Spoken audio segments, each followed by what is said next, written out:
nouvelle édition sur l'ORTB. Bonsoir à tous, voici les titres de ce 20h. Une nouvelle charte pour la bonne gouvernance dans le secteur de l'eau est validée aujourd'hui. Le document est initié par le partenariat pour l'eau au Bénin. Il prône de nouvelles méthodes de gestion de l'eau et de l'assainissement.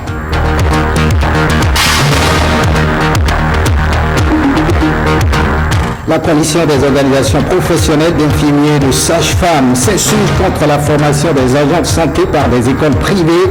Elle a haussé le ton ce matin à Cotonou.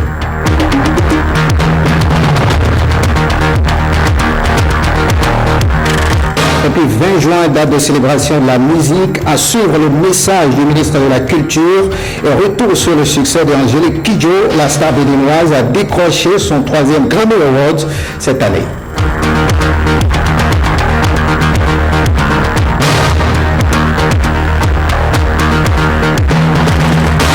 À nouveau, bonsoir, bienvenue si vous nous rejoignez. On met le cap sur Porto-Novo à l'Assemblée nationale. Séance plénière à l'Assemblée nationale. Elle est consacrée à l'examen du rapport relatif au projet de loi portant création de la Chambre d'agriculture en République du Bénin.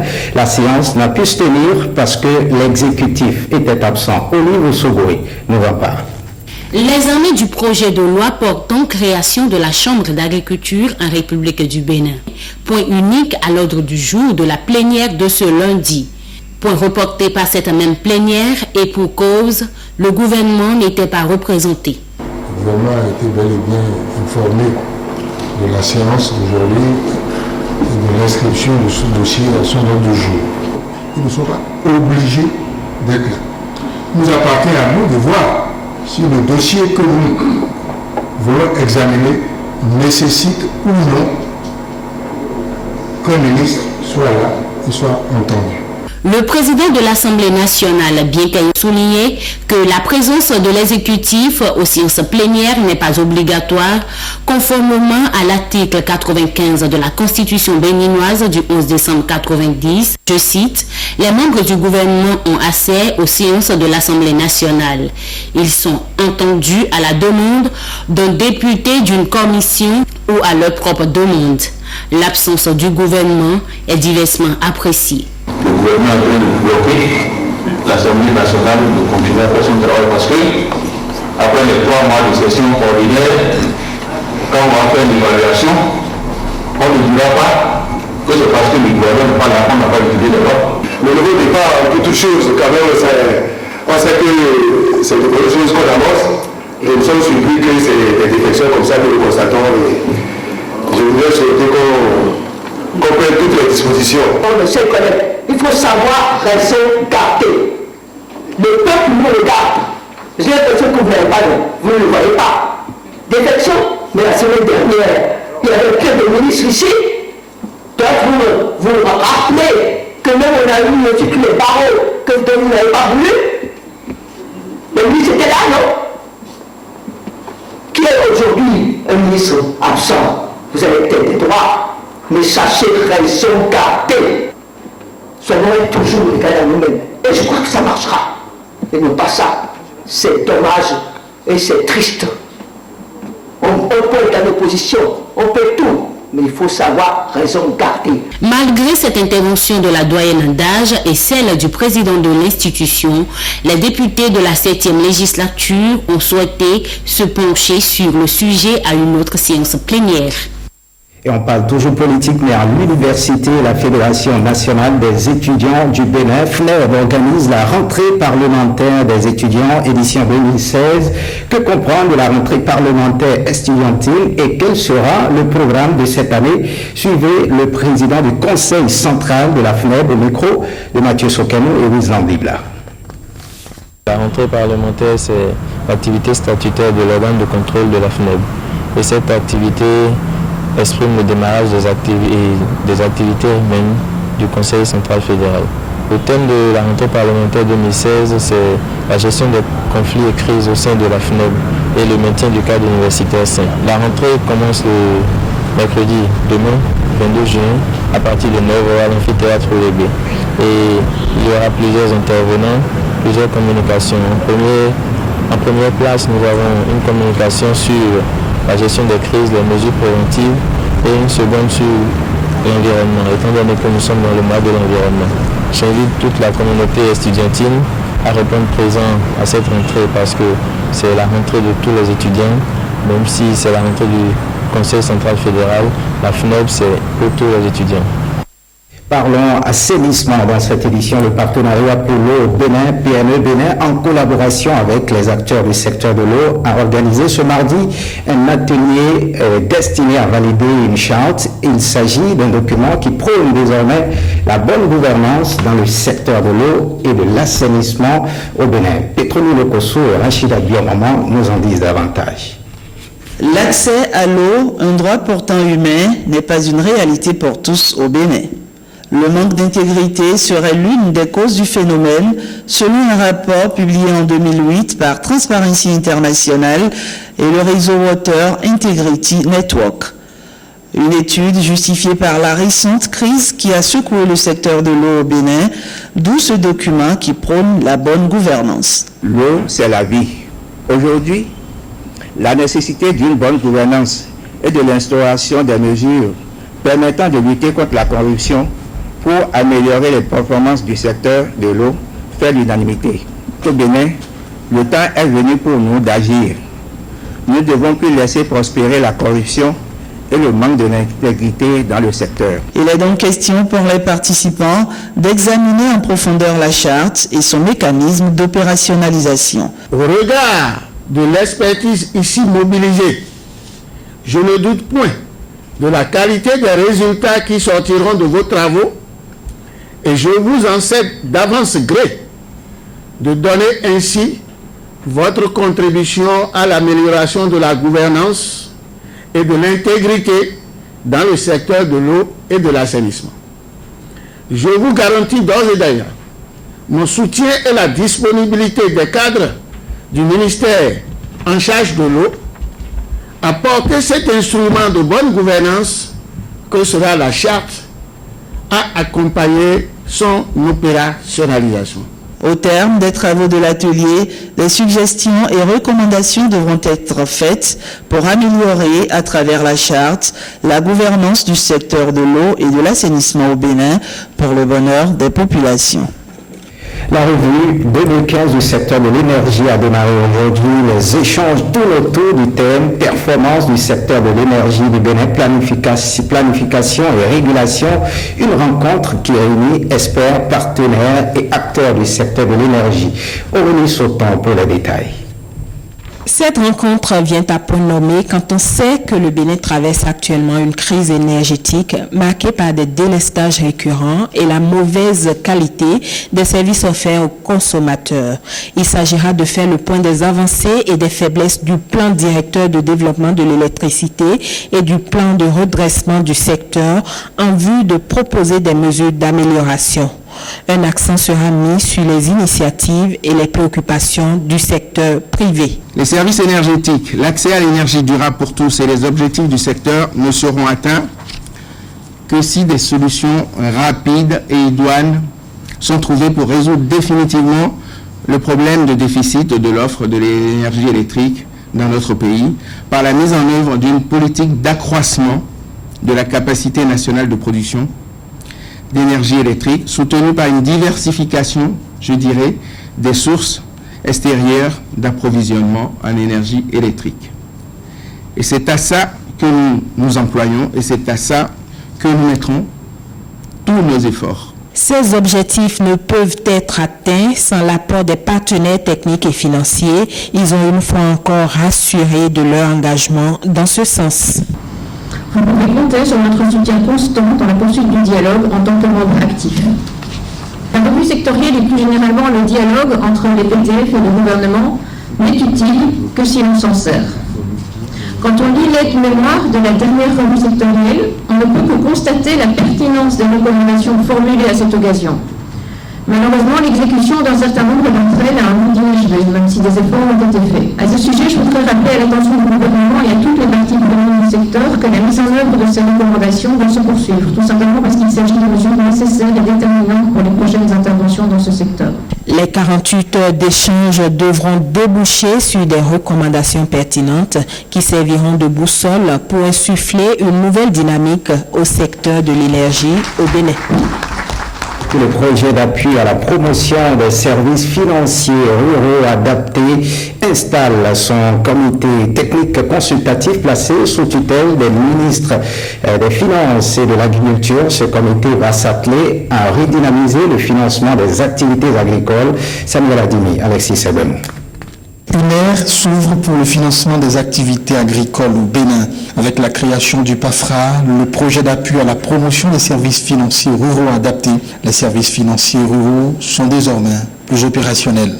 Ce projet a été initié pour améliorer le niveau de financement des activités agricoles, car les services financiers offerts aux ruraux en général et aux petites exploitations agricoles et para-agricoles en particulier ne sont pas adaptés à leurs besoins pour des diverses raisons.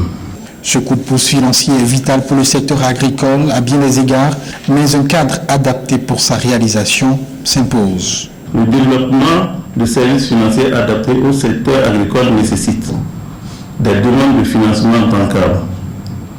Il faut que ces demandes soient aussi intégrées dans des filières, c'est plus facile à gérer. Des renforcements de capacité selon des besoins. Un cadre législatif adéquat. Nous l'avons toujours souligné au cours de certaines rencontres. Au Bénin, nous n'avons pas encore une loi d'orientation agricole. Elle est très primordiale, cette loi-là. Sans ça, le système donc de synergie de financement de l'agriculture pose toujours problème et aussi différentes contestations au niveau du foncier aussi posent problème. Ce comité technique consultatif du PAFRA, désormais installé, se veut le bras opérationnel pour dynamiser les services financiers ruraux. Nous sommes ainsi donc conviés à œuvrer à la levée des nombreuses contraintes qui entravent la fluidité de la circulation de l'information et des ressources entre les SFD et les banques pour une amélioration sensible du niveau de financement du secteur agricole. Ce faisant, le PAFRA contribuera à coup sûr à une meilleure bancarisation de l'économie béninoise. À l'issue de ces travaux, le comité technique consultatif se donne de proposer des solutions pertinentes pour inverser la tendance de la courbe du financement du secteur agricole au Bénin. Actualité du bac au Bénin, deuxième journée du baccalauréat au Bénin. La télévision nationale fait un zoom sur des candidats peu souvent mis en lumière. Il s'agit des amblyopes. Ils composent au CGCBA. Ils sont au total 26 candidats au plan national. Comment composent-ils et dans quelles conditions? Élément de réponse dans ce reportage signé Emmanuel Sebor. Bénédicte Possou. Sans jamais considérer leur handicap visuel comme un frein, ces élèves amblyopes mettent toutes les chances de leur côté pour obtenir le premier diplôme universitaire, le baccalauréat. 26 candidats répartis dans 2 centres, Sebea et Parakou. Ils composent les mêmes épreuves que les candidats dits normaux. Et ce mardi, c'est en philosophie qu'ils évaluent leurs connaissances. Ils composent dans les mêmes matières, sauf qu'à chaque épreuve, on doit leur accorder 15 minutes par heure. De façon, si les autres ont 4 heures pour terminer, et ils en font 5. Il y a quelques années encore, le CGCBA abritait tous les candidats malvoyants. Mais l'an dernier, l'Office du bac a procédé à la création du centre de Parakou, une mesure qui répond au souci de rapprocher les centres de composition des candidats. Hasard de calendrier, l'équipe de reportage retrouve la délégation de l'Office du bac sur le terrain. Elle est conduite par le DOB en personne pour soutenir les déficients visuels. Vous fournissez un effort supplémentaire que nous, là, nous ne pouvons pas fournir. Et c'est pour vous dire que vous êtes des citoyens béninois à part entière. Pas entièrement à part entière.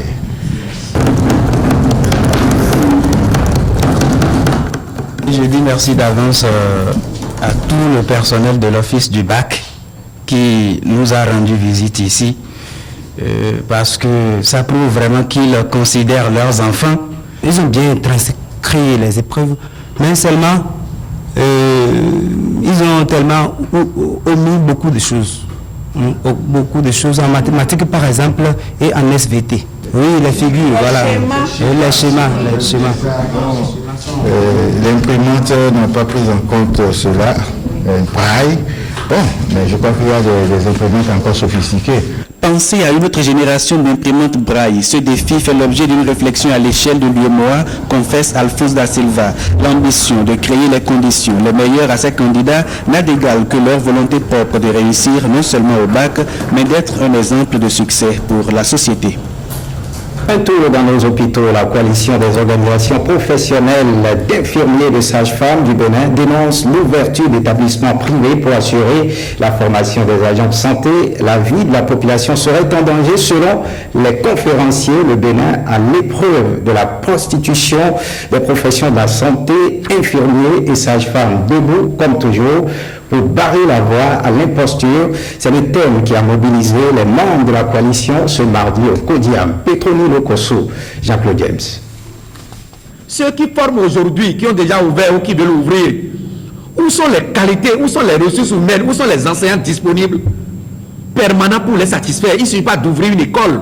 Ce n'est pas possible. La COPINSAB reste ferme face à l'ouverture d'écoles privées de formation d'infirmiers et de sages-femmes au Bénin. Dans son viseur, les arrêtés pris par l'ancien ministre de l'enseignement supérieur. Nous exigeons l'abrogation pure et simple des autorisations de création et d'ouverture d'établissements privés de formation d'agents de santé, de la fermeture sans délai des écoles privées de formation d'agents de santé déjà fonctionnelles. Nous exigeons l'abrogation du décret 2016-069 du 10 mars 2016, précédemment pris sans associer les acteurs de la santé pour diluer, je dis bien diluer, les dispositions et conditions générales de création, d'ouverture, d'extension, de transfert, de mutation et de changement de dénomination et de fermeture des établissements privés d'enseignement de la formation dans le domaine spécifique de la santé. Nous demandons expressément au ministre de l'Enseignement supérieur une rencontre d'urgence avec son staff pour éclairer les contours de ce dossier parce que la vie de la population est en danger. Nous en appelons également à l'attention précise du président de la République. Le souhait de la coalition des organisations professionnelles d'infirmiers et de sages-femmes du Bénin, le respect des tests. Est-ce que mon pays a déjà recruté tous ceux qui sont en train de traîner? Non. Ce n'est pas que nous refusons, on est clair, de former des infirmiers ou bien des sages-femmes et les autres corps. Mais c'est qu'il faut respecter les tests pour la formation et il faut associer les professionnels. Une marche pacifique sur l'enseignement supérieur est prévue par la coalition le mardi prochain.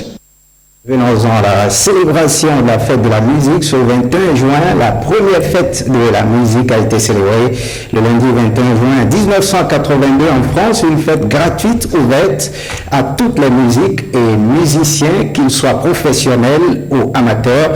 Pour cette célébration en 2016, le ministre en charge de la culture adresse un message aux Béninois et Béninoises, les invitant à aller s'abreuver à la musique qui adoucit les mœurs et calme les nerfs. Anjoun Koué est au micro de Edmond Ngo et Patrick Diosso. Béninoises et Béninois, chers compatriotes, notre pays, le Bénin, à l'instar de la communauté internationale, célèbre mardi 21 juin 2016 la Journée internationale de la musique. À cette occasion, je ne peux m'empêcher de vous rappeler le rôle déterminant que joue la culture et particulièrement la musique dans l'affirmation de l'identité des peuples. La musique est une expression de la créativité d'un homme, un facteur d'estime de soi et donne les conditions nécessaires à l'émancipation et au développement.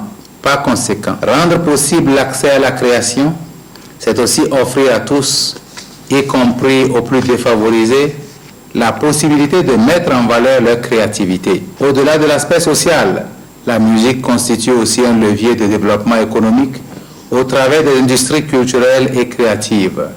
La Fête internationale de la musique est une célébration mondiale annuelle fêtée dans plusieurs pays visant à honorer l'art musical et à créer l'échange international de la culture musicale entre les différents pays. Autant de centres d'intérêt pour le gouvernement du président Patrice Talon, dont l'ambition pour le développement de la culture est réellement affirmée en mettant le secteur en interaction avec le tourisme au niveau des filières de développement économique, créatrices de richesses et d'emplois. Toutefois, le relais de l'État doit être pris par les municipalités qui doivent créer à l'échelle locale des synergies entre les acteurs culturels pour développer les villes à valeur ajoutée culturelle. Il s'agit d'une action qui fait appel à toutes les forces vives de la nation pour que le secteur créatif constitue un véritable levier de développement économique, mieux du développement durable. Et on parle toujours musique. La musique béninoise au contact du classique donne un produit prisé sur le marché international de musique, une rencontre musicale qui a permis à Angélique Kidjo de remporter cette année un 3e Grammy Award, une collaboration avec l'Orchestre Philharmonique de Luxembourg sur laquelle revient la chanteuse béninoise au micro de Bernard Diaby et Assion Gaba. Le Bénin est riche de par sa diversité culturelle, mais une interrogation persiste au niveau des musiciens et mélomanes béninois. Le pays peut-il s'imposer au monde entier à travers sa richesse musicale? Les Américains comprennent que leur musique sans la musique africaine n'existerait pas. Aucune musique au monde, même la musique classique, n'existerait pas sans l'apport des esclaves à cette musique-là. C'est ça qu'on oublie toujours, nous les Africains, on oublie qu'on a donné au monde la musique moderne d'aujourd'hui. C'est en quelque sorte la conclusion que tire Angélique Kidjo de son expérience avec l'Orchestre Philharmonique de Luxembourg. Un projet qui lui a fait gagner son 3e Grammy cette année. Le premier concert qu'on a fait, c'était en juillet 2012 au Luxembourg. On a eu 5 standing ovations. Les gens étaient fous. Parce que la langue, nos langues avec l'orchestre classique, c'est un truc magique. Moi-même, on m'aurait dit que ça marcherait comme ça. Je dis à la personne, t'es fou. Parce que nos langues ne sont pas faciles à chanter déjà au départ. Mais avec le classique, ça porte la langue. C'est-à-dire que notre langue, elle flotte. Elle devient universelle. Tout d'un coup, tout le monde peut parler le fond, tout le monde peut parler le yoruba, tout le monde peut parler le goût. Et c'est absolument génial.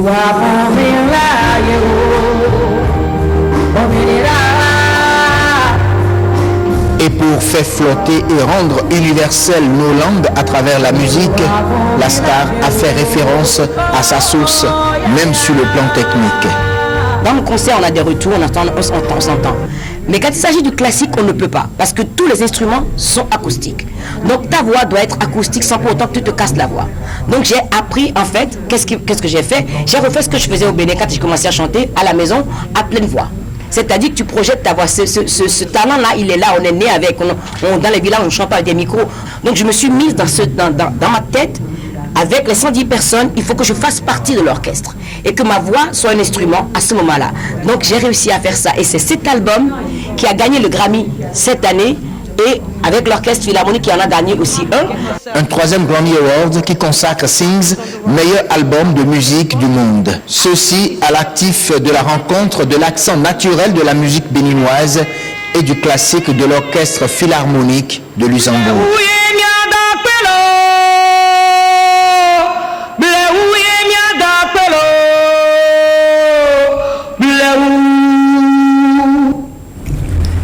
À cœur joie avec cette belle mélodie de la star Angélique Kidjo, rendons-nous dans les champs de coton.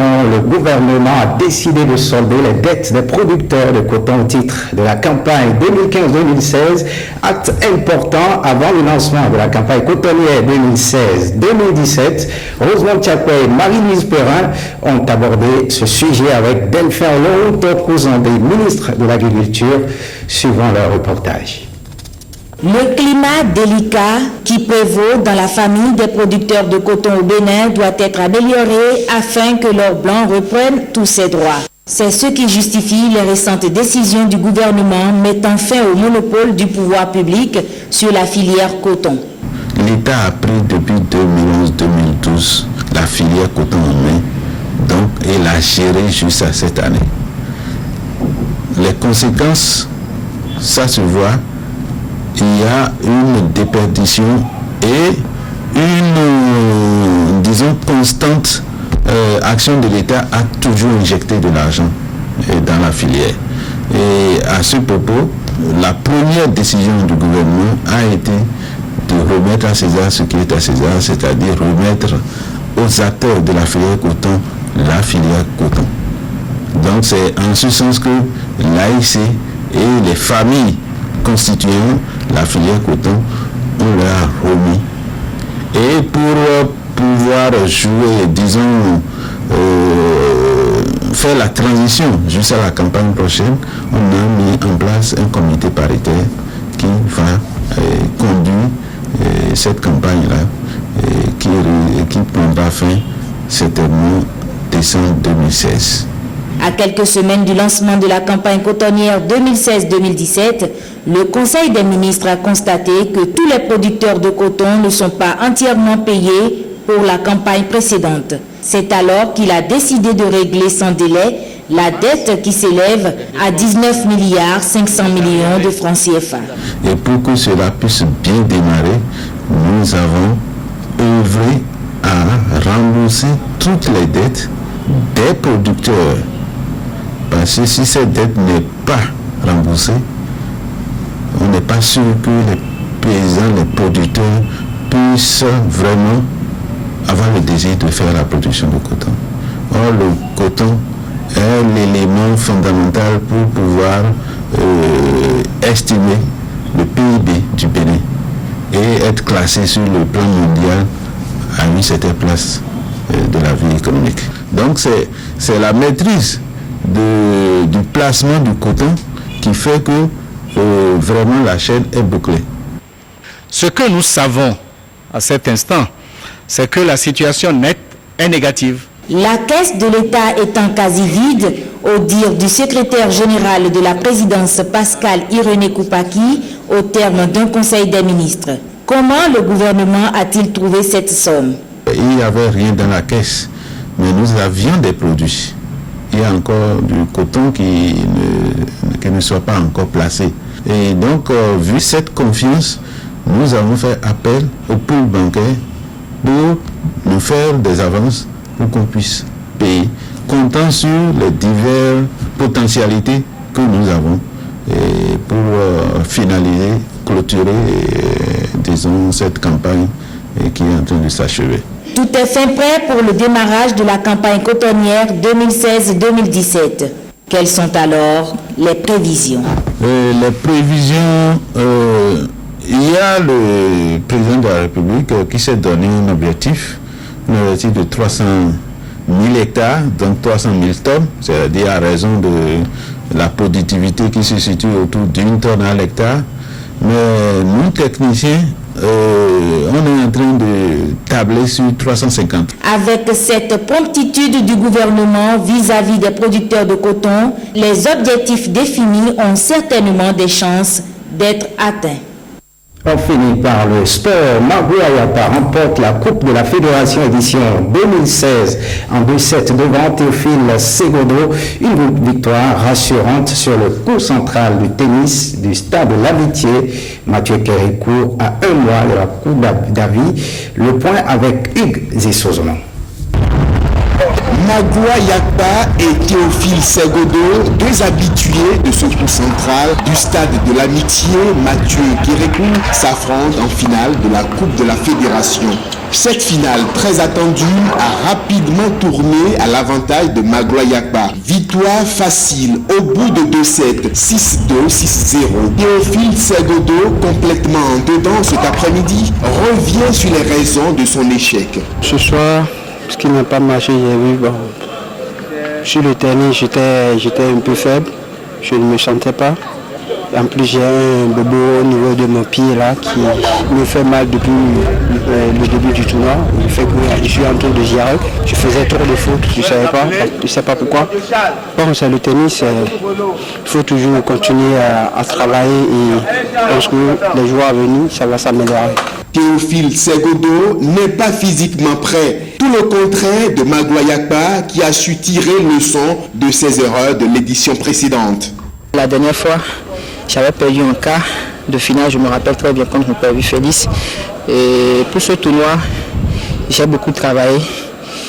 Et hier, contre mon père Félix, j'ai joué un tennis que moi-même d'abord j'ai préparé à temps et ça a marché. Aujourd'hui, j'ai joué contre Segodo Théophile. C'est un joueur vraiment agressif. Et pour le jouer, il faudrait que tu te calmes énormément. C'est ce que j'ai fait et ça a marché. Après la Coupe de la Fédération, tous les regards sont désormais tournés vers la Coupe Davis. Fin de ce journal, merci de l'avoir suivi. L'actualité, c'est aussi sur le site de l'ORTB, www.ortb.bj. Merci de votre fidélité. Bonne suite des programmes sur la chaîne de référence.